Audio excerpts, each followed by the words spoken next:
Hey, winner. Welcome to Red Hot Mindset. I am so glad you're back with me today because today's topic is so good and so relevant for right now.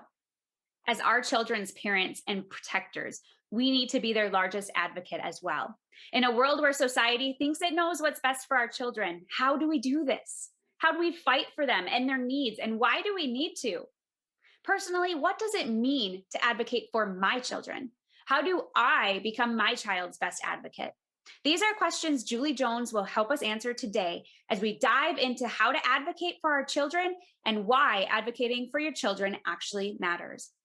As a mother of two daughters with hearing loss, Julie knew her journey was going to be a different one. Julie has 26 years of experience raising two daughters with hearing impairments and seeing them grow into happy, productive adults. She's been an advocate for her daughters every step of the way, and she has 3 practical tips for us on how we can do the same for our children. I'm really excited to chat, so let's step into the fire with Julie.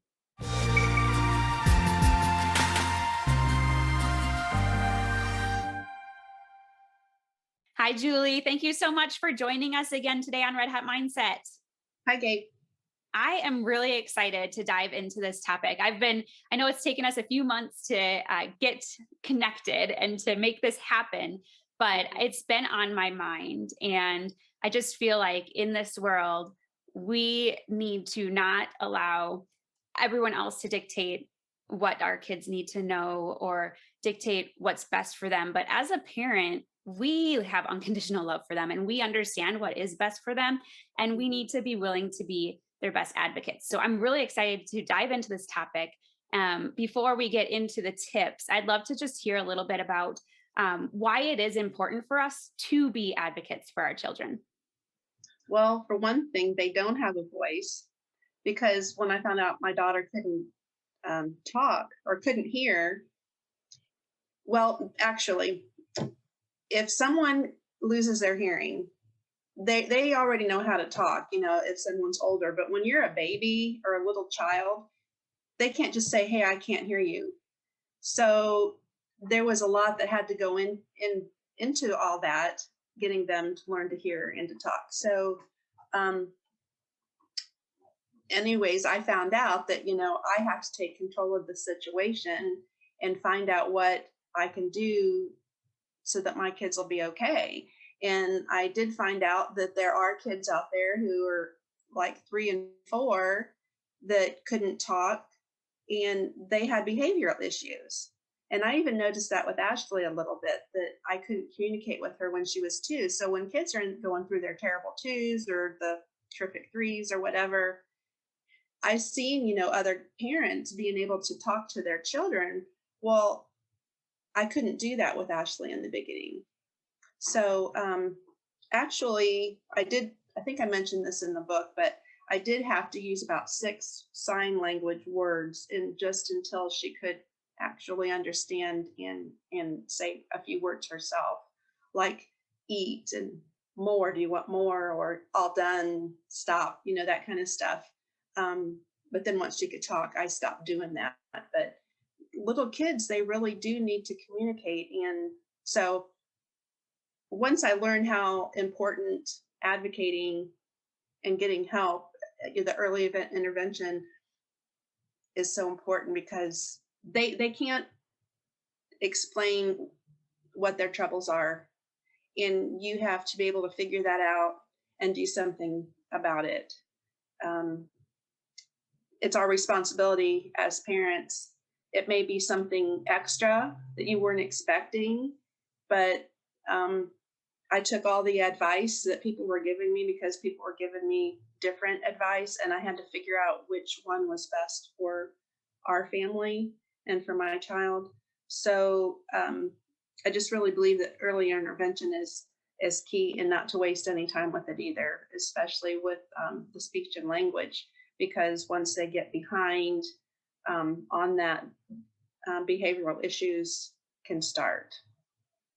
Kids already have the terrible 2s, but can you imagine not being able to express yourself either? So yeah, that's very true.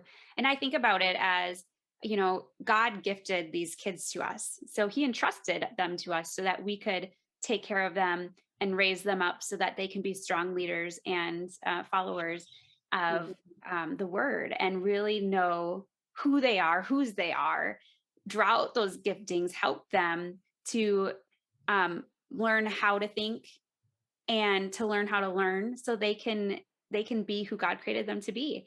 And that is our responsibility. That's a huge responsibility. Right. And knowing that they don't have a voice. For you, it was because Ashley was so young, she couldn't talk yet. So she literally didn't have a voice. Right. But even as they're growing up, getting into adolescence, they still don't really have a voice of their own yet because they're still developing. Their brain is still developing and moving into that maturity. So they need somebody to help them along the way. And that is us as a parent to help them. Right. Yeah. Mhm. Mm. So that's and I feel like other people say no, it's this this person's responsibility to do that for them, or it's this agency's responsibility for do that for them, but it's not. It's our responsibility. When you're entrusted with a kid, it's your responsibility to be their advocate. So, what is one way that we can be advocates for our children? What's your first tip? Find out and research what it is that the child needs and what's out there that could help. Back in the 90s, when all this happened to my children, I didn't really have any, you know, I didn't have access to Google or anything back then. I just relied on the people from the hospital who gave me pamphlets. And then I had to go out there and observe and research those places. So now there's so many things that you could find, um, on the internet right now. So um, I just think, you just have to try to find out what's out there, what's best for your family, and do something about it. Yeah. And I feel like there's a lot of noise out there because you have everything at your fingertips, like Google at your fingertips. And so sometimes there's so much information and so many options. How can we navigate through all of that and really sift it down to what are the best options? Like, what are some places that we really want to go looking? Because I feel like we could get into overwhelm. How do you not get overwhelmed by that? True. Well, I contacted the school that the girls that eventually went to, and the best advice the director from there told me was to go observe different places around my area and see what it was that I thought was best for my child. Because there was one place that was a school for the deaf that just did sign language. There was another place who did the oral communication, which is the way we chose. They did that and sign language. And then there was another place, there was speech therapy, but it was for kids that had all different kinds of um, disabilities. And I thought, I really need something for her that's going to focus just on her need. So when I went to the Atlanta Speech School and I observed, I was behind a mirror where the kids couldn't see me. Um, but I saw these little kids, Ashley's age, talking about the calendar and the days of the week. And I just cried. I just knew that was the place for her. And that's where I wanted her to be. So you just have to go with your gut and what you think is best. So I Yeah. don't know about the Google because I didn't have to use that back then, but just try to find things that are maybe in your area, and then talk to the people there, Hmm. and then maybe they can guide you. Yeah, that's great advice. I think that really helps because it's find a few options and don't, find a few of the best options or what you think will be the best. And then make sure that you're looking into them. So whether it's going to observe a classroom or it's calling to ask good questions to get information to figure out if they fit the values and the needs that you have, and Mhm. then make your clear decision based off of that. And I guess we never really will know, was this the best decision, which one was the right decision, But if it works for our family, then it was the best decision. And when we bring God into it too and pray over it and be prayerful to say, where are you leading me? Where are you guiding me? And for me, and maybe you feel this too, Julie, when I'm making a decision, when I have peace about it, then I know that's probably the direction I'm going to go. But because I can mull over. It takes me forever to make decisions these days. I used to be really good at it, but I have found when I'm feeling peace in my spirit, then that's probably where I'm feeling God's directing me. Do you have Right. anything like that that indicates that for you? I think that's when I saw those kids doing what I wanted my child to do, and I started crying. It Mm, it, it was that peace that I knew, because the other places, I'd left and I was just like, thinking, I didn't really like that. What's next? Okay, and then I tried that. It's like, yeah, I don't really like that either. So I think in your heart you'll just know, yeah, like you're saying, it gives you peace. I So love that. it gave me excitement too, like, oh, there is hope out there. Yeah, yeah, so true. And having that excitement and just knowing, okay, I can do this and it might be tough for a while and it might not be exactly what I wanted to do or what I planned to do, but this is giving me hope and this is something that I can do for my kids to help them in whatever area it is that they needed that help at the time. Um, Right. that's really, really cool. So finding out all that is out there, getting those options and picking an option. What is another key to advocating for our kids? Just be willing to do what it is that's out there. Take advantage of the opportunities that are out there, because I think I would have been crazy not to have taken my children to that school when it's there to help them. Mhm. And my dad said that he was proud of me. And I say this in the book too. And I'm like, Dad, I don't understand what you're talking about, because I don't have a choice.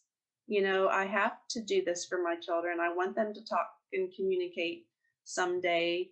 But other people have told me that there are parents out there who aren't willing to do that. And to me, I just don't understand that. Mm.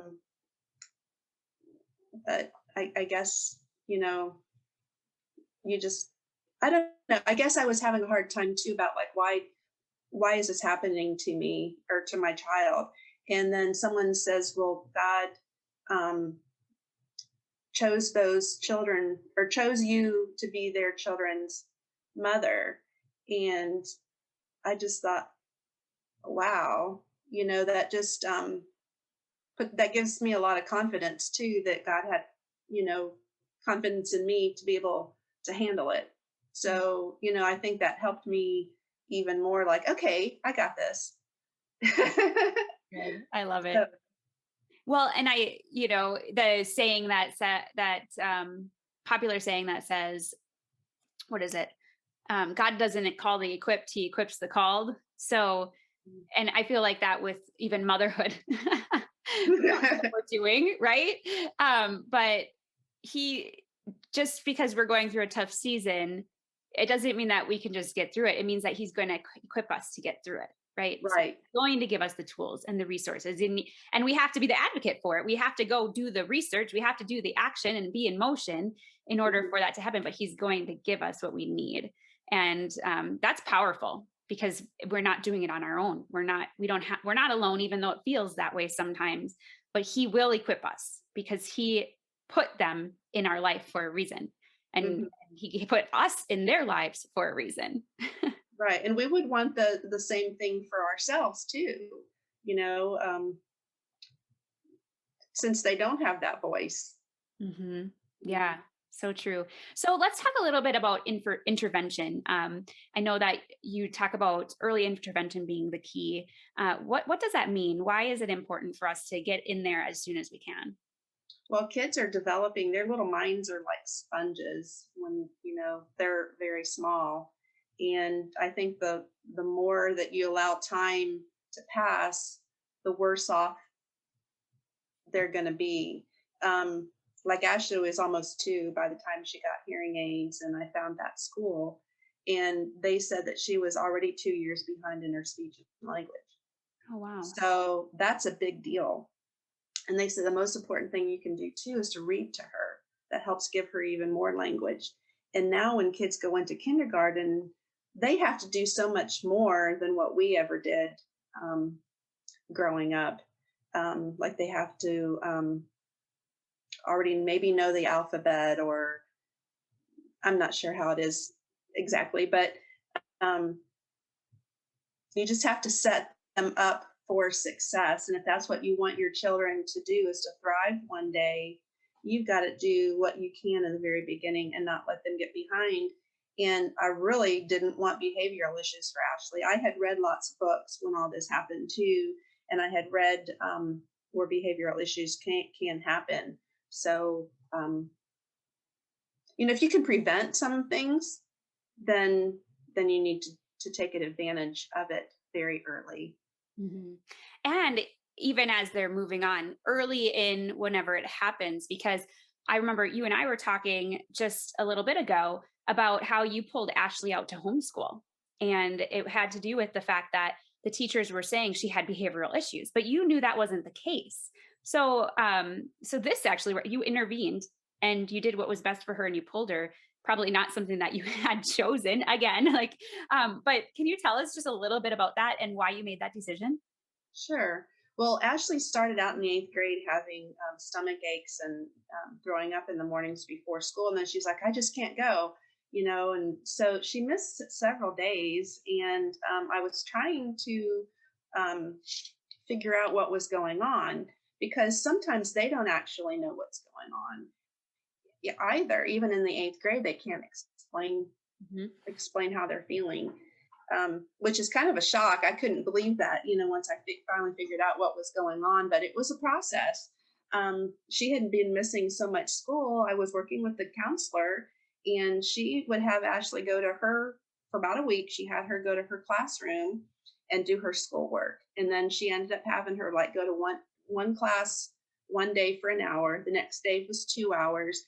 And then when it finally came to her having to go like all day, I was at the school and I could see her standing there in the hallway crying and begging me to take her home.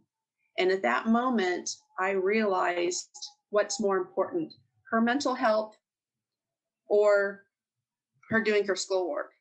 Mm. Well, when it came down to that, I took her out, and she was like on considered like hospital bound or something like that, um, where I took her out. And then one of her teachers was so sweet. It was her English teacher, and she worked on all of Ashley's schoolwork with her. She'd come to the house maybe once or twice a week until the school year was over. But what I ended up finding out through therapy, it was called EMDR, and this wonderful therapist, she has since passed away from breast cancer. But at that time, she was very caring with Ashley. And when she did the EMDR, she found out that what the problem was is that Ashley was having problems in her math class, and it was a hard subject for her, for one thing.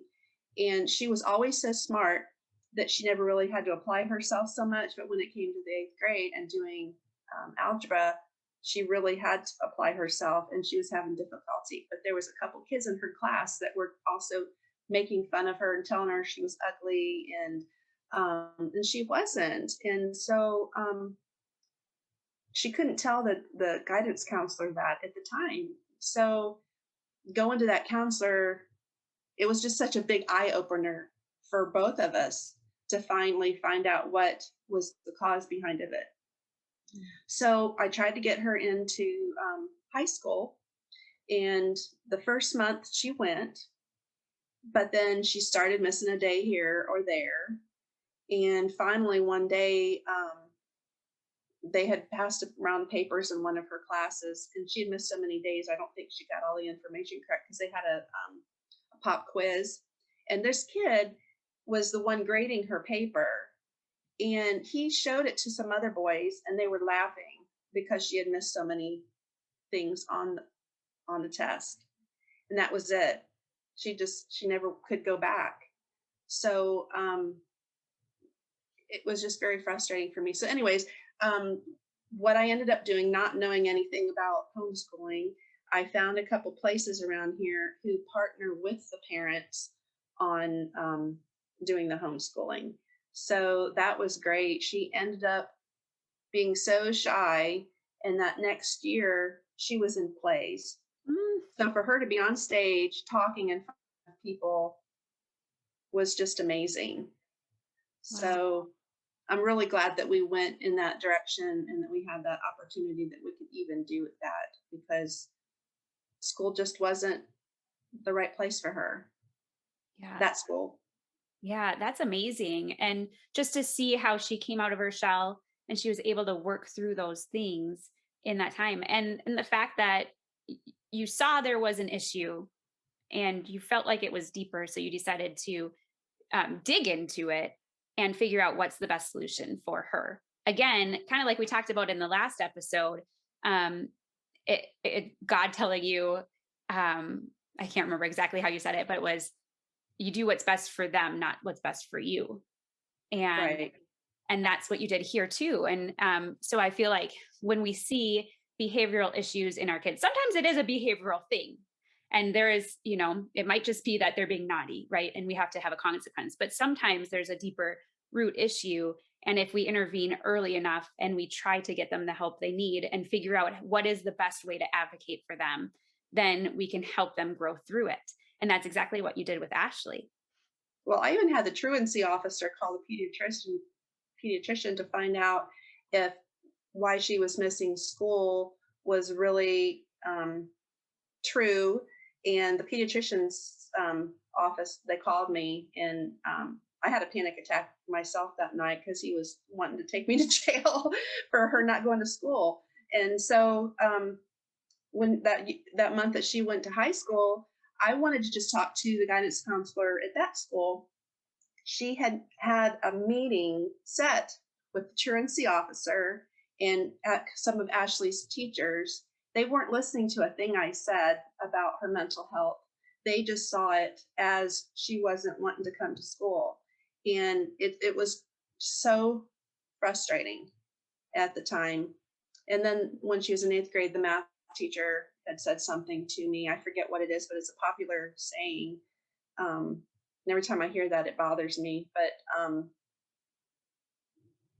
I could just, like I said, I just couldn't get anybody at the middle school or the high school to understand what was wrong. Mhm. Well, and So if you didn't take care of that situation, if you didn't take hold of it and fight for it, then what would that have done for Ashley throughout her high school career? Would it have put her in a worse place? Would she have been able to work through these issues? Would she have anyone at the school advocating for her? Those are questions you can't really mm-mm. answer, but I would say probably not. I didn't have any help from the school system other than the counselor that she had in the 8th grade. She did work with us. And she was very sweet. But the high school, they just had no tolerance Mhm. or cared about my child at all. Mhm. And Yeah. so, Yeah. So what you did was um, good for your family and for her. And I think is why it is important not to waste any time getting the help. And sometimes getting the help isn't going to come from where you think it's going to come from. Like you would have probably thought, oh, the school, when they find out what's going on, they'll help her. Well, it didn't come from there. So you had to find it elsewhere. And mhm. it's important for us to be able to do that. And that is a way to advocate for our kids. If you are interested in hearing these stories I'm sharing more in depth, you need to pick up a copy of the Lemonade Stand 2 anthology. This series is a powerful testimony of others willing to step up and share their stories for emotional growth and inspiration. I had the privilege to be a part of Book 2, which is a collective of narratives of true, everyday heroes who show you how to stand in your power, find the courage to seek truth, and reveal your authentic self. I wrote the Running for My Life chapter because we need to have more open conversations about mental health. Too many young souls are falling culprits to depression or suicide in this noisy world. I decided it was time to open up and share my story. I dealt with severe depression and anxiety in early adulthood, and through personal development, mentorship, and my deep faith, I was able to take back my life and come off all medications. It's hard to be vulnerable in this area that is usually filled with much shame and guilt, and I didn't want to end up back in that place by drawing out all the emotions I knew would come out as I wrote, but I knew it was time. It was time to share the story I've hidden for years in an effort to help and support anyone else who may be dealing with negative thoughts or feelings that are spiraling them down into a dark place. There is hope and light in the midst of darkness. Are you in the midst of a struggle of your own? Pick up a copy of this book to find encouragement, inspiration, and motivation to move forward into your breakthrough. Our stories are meant to be shared. Head to www.redhotmindset.com to snag your signed copy of the Lemonade Stand 2.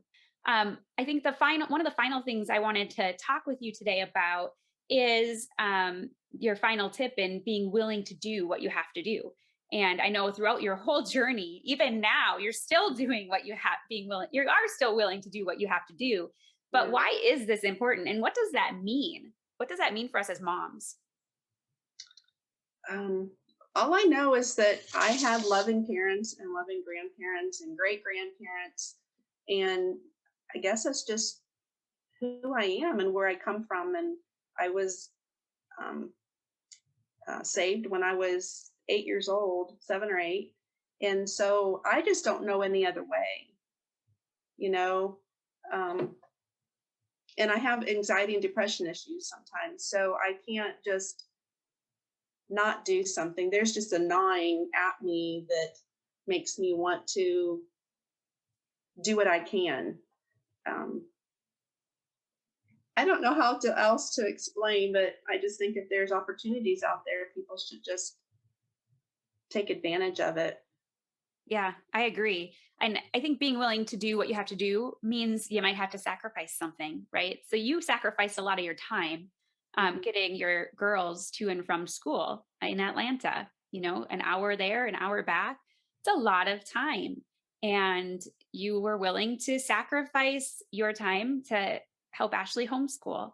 And so, what is it in the season that we are going to have to sacrifice in order to do what we have to do? Some of us have to work, as a mom, we have to do work because we need the finances, we need it to come in so that we can provide for them. Mhm. So and that's something that we just have to be willing to do, and we're doing it for them. But at the same time, if something comes up and our kids need us and they need us to advocate for them, are we willing to put aside our work, and have that season of maybe we're going to struggle a little bit financially, but we're going to take care of what we need to take care of. And I see that as being willing to go where God tells us to go, like almost that the song Oceans, where it says trust without borders, something about walking on water and trust without borders. But are we willing to just go and trust and do what we're feeling called to do, no matter what? And I think that has a lot to do with advocating for our kids. Mm. I just love my kids. Yeah. I don't have any other um, reason. But I am very thankful that I didn't have a full time job or something that would have prevented me from being able to help the girls too. Yeah. So I'm very thankful for that. But one thing that my husband and I decided before we even got married is that I wanted to be a stay at home mom. I had a career for 8 years in mortgage banking, and I paid for our rent and all the bills while he was in school the first 2 years that we were married. And so once he graduated, that's when we moved to Georgia. But that was our goal, was for me to be a stay-at-home mom. I'll work now while you finish your schooling, and so I guess God knew that. Yeah. But and prepared, like we talked about earlier, that the school that was best for my girls was already in Atlanta, which was close to where we moved, and Scott got his job after he graduated. So everything has worked out. Um, although right now I'm going through a tough time, some other things that's going on with Ashley, but Yeah. But God will see you through because he always has. I'm hoping so, yes. Yeah, yeah. It's tough when we're in the midst of it, but seeing the past and how he's got us through every time helps us to be able to have that faith and that trust. It's not easy, it's hard, and it's a daily decision, but it helps us to know he's never forsaken us before. Like you said, that's one of your verses that have you've clung to, is that he won't forsake us, and he won't forsake us now, no matter how hard it is or how hard it gets. But it is important for us to continue on the path of advocating for them and to help them see through the struggles that they're in. And so, as we're wrapping up, to summarize these points that Julie has given us, ways to advocate for your kids is to see which options are best for your children to get them help in whatever avenue it is, whether it's a physical help or an emotional help or whatever it is. Also, don't waste time getting help because early intervention is key. And finally, be willing to do what you have to do. And if you've been encouraged by this episode, make sure that you go back and listen to our episode from last Tuesday, where Julie shares more in depth about her struggle victory story and about the things and lessons that she's learned and how God has provided for her all along the way.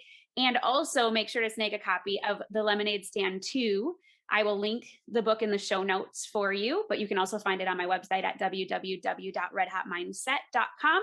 If you find the book in the menu and then hit the drop down, you'll find Lemonade Stand 2. But I encourage you to be an advocate for your kids. If you want to find out more about how you can connect with Julie, I'll leave in the show notes. She has an email, and then her Facebook is, Julie, can you tell me what your Facebook is again? Sure. It's facebook.com/JulieMJ/ Awesome. And I'm pretty sure she's going to have a book in her future, another one. So you're going to have to keep an eye out for that. I thank you so much, Julie, for coming on and sharing with us your advice on advocating for your kids. You're welcome. Thank you. Yeah, absolutely. And listeners, in all things I pray, you just run your race. I believe in you.